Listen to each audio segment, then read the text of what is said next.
Picture this. Streets filled with young people, many of them Gen Z born between the late 90s and early 2010s, waving signs, chanting slogans, and organizing on social media with a speed and scale we've never seen before. Gen Z has become a force to be reckoned with. But here's a question that doesn't get asked enough. What role does faith play in all this? There is something about religion. There is a power in religion that we don't speak about, and that came out today, especially from my fellow panelists. We may not acknowledge it, but religion plays a critical role in how we function, in how we do our things, in our politics, in our governance. I think the questions that we're asking ourselves about what is the disconnect between the simmering anger and the questions that the young people have around corruption, around injustice, around bad governance. What is our role as faiths and as people sit in positions of leadership within faith? And they're not waiting around for someone else to fix it. Take the 2024 protests in Kenya, for example.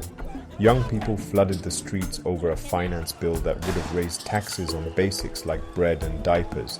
They called it the Gen Z revolution, leaderless, decentralized, and fueled by TikTok and X.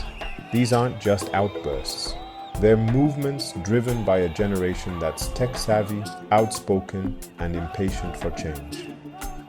Luke chapter 4, Jesus makes known his manifesto.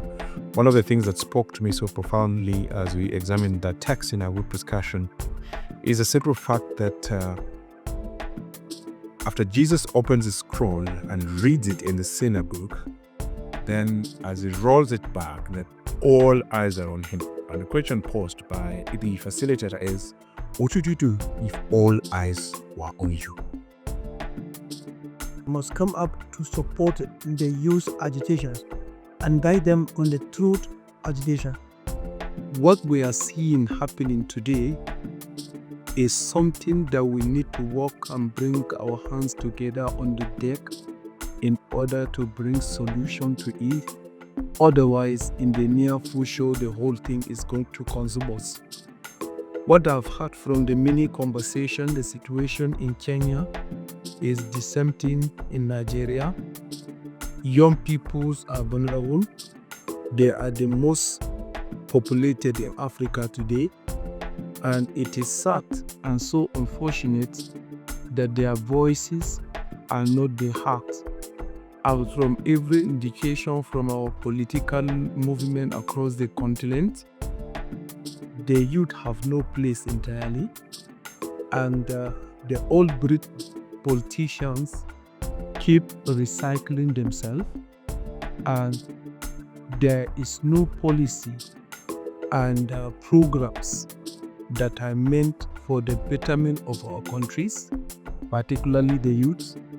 If we come together and share experiences and share understanding from our various faiths around how we can build a better world for ourselves and prepare young people for their future, that really is one hope away forward. Now, faith and Gen Z might not seem like an obvious match. Studies show this generation is less religious than their parents. Fewer go to church, mosque, or synagogue regularly.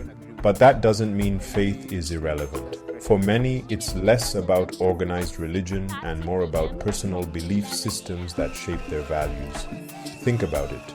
Protests often hinge on ideas of justice, compassion, and standing up for the vulnerable, ideas rooted in spiritual traditions. I want to use this occasion to call on our governments in Africa to rethink of working out policies that will include young people.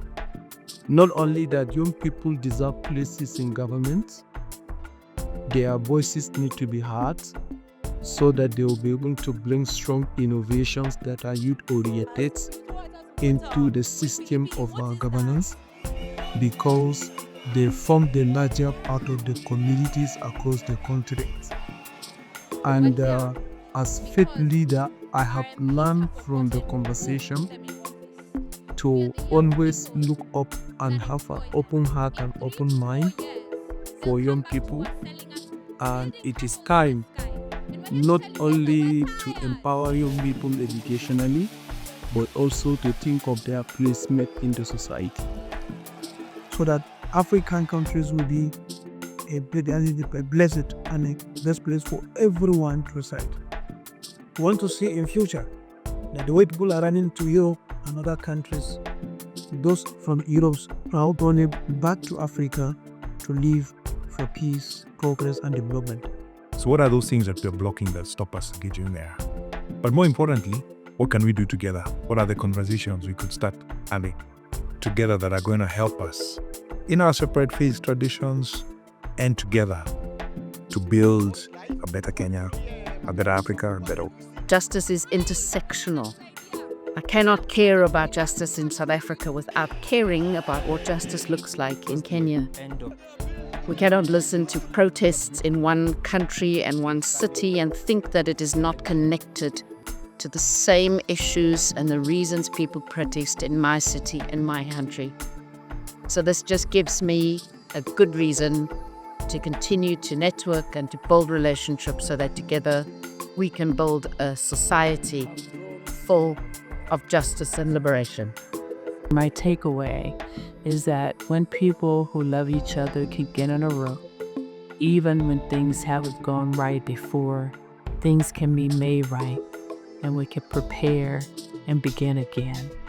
Gen Z's protests aren't just about anger or hashtags. They're often about a deeper search for meaning, and faith in all its forms plays a role.